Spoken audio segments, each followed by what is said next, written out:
All right, let's talk about something that's, well, it's really important.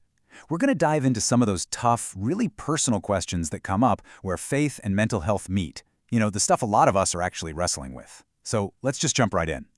So here's a big one. Probably one of the most common questions we get, and man, it carries so much weight. Is it a sin to take medication for anxiety? I want to be super clear right from the get-go. The answer is a compassionate, absolute no. It's not. But let's unpack why that's the answer. Okay, so to really get our heads around that big no, we kind of have to shift our perspective on medicine itself. I mean, what if we stopped seeing it as this thing over here, totally separate from our faith, and started seeing it as, well, as a way God's grace can actually show up in our lives? And this leads us right to this really helpful idea called common grace. It's basically the belief that God's goodness isn't just for believers. It extends to all of humanity. And a lot of times, it shows up through totally natural things. Think about it. Scientific discoveries, advances in medicine. These aren't enemies of faith. They can be seen as tools, tools that God has allowed us to discover for healing in a world that, let's be honest, is pretty broken. And this little chart here, it just nails the point perfectly. Look, if someone has diabetes, what do? We don't say, oh, just pray more and don't take your insulin. Of course not. We see insulin for what it is, a medical tool to help with a physical, biological problem. So why would we treat the brain any differently? Medication for anxiety can be the exact same thing, a tool to help correct a chemical imbalance in the brain. It's about getting our bodies and minds healthy so our spirits have a fighting chance to thrive. Okay, so let's say we're on board. We accept that medication can be a totally valid tool. That leads to the next big question, right? How do you figure out where your own anxiety is coming from? Is this a mind thing, a body thing, or a spirit thing? How do you even begin to sort that out?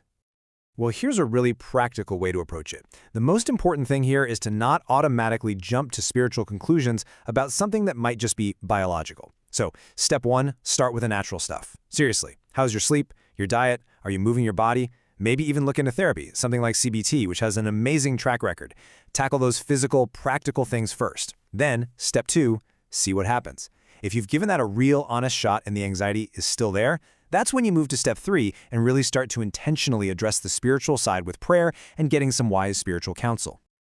All right, so let's follow that path. You've decided therapy is a good next step. Awesome. But that can open up a whole new can of worms, can it? How in the world do you talk about therapy at church, especially if you're worried people might be a little skeptical? Here's the key, and it's all about language. It's about a reframe. You see, the word therapy itself can sometimes be a trigger for people, but the idea of seeking wise counsel, that's something that's all over the Bible and it's deeply respected in faith communities. This isn't about walking away from your faith. It's the exact opposite. You're actually getting help to live your faith out better. So here's a sentence you can literally borrow. Try this. I'm seeking a licensed professional to help me align my thoughts and behaviors with God's truth.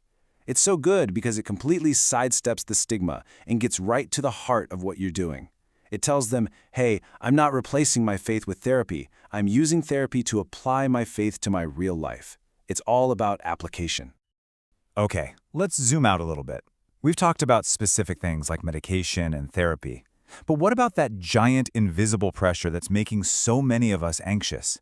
I'm talking about hustle culture, that nonstop demand to do more, and the crushing guilt we feel when we even think about resting. And this verse, man, it's like the perfect antidote to hustle culture. Notice it doesn't say, come to me all you who have finished your to-do list. It says, come to me all you who are weary and burdened. Rest isn't a prize you earn. It's a gift you're offered precisely because you're worn out. That is a game-changing way to think about it.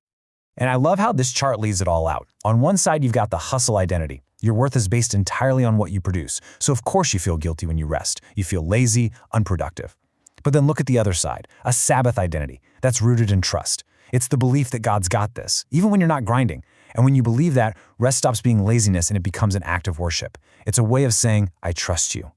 And that leads to peace, not guilt. Wow, okay, we've covered a ton of ground here, right? We've talked about medication, therapy, this whole idea of hustle versus rest. It can feel like a lot. So let's bring it all home.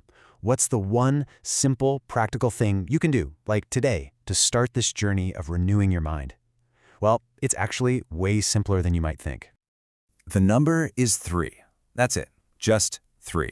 The whole journey can start by just taking a moment each morning to name 3 specific things you're grateful for. And I mean specific, not just, I'm thankful for my health. No, try something like, I'm thankful for that first sip of coffee this morning. It sounds so small, but this little practice is powerful. It's both a mental and a spiritual exercise that literally begins to rewire your brain, training it to look for goodness and provision instead of just scanning for threats. So, I just want to leave you with this final thought to chew on. We live in a world that is constantly screaming at us to do more, be more, strive harder. But what if the real path to peace, the real way to renew your mind, doesn't start with striving at all? What if it begins with something as quiet and simple as thanks?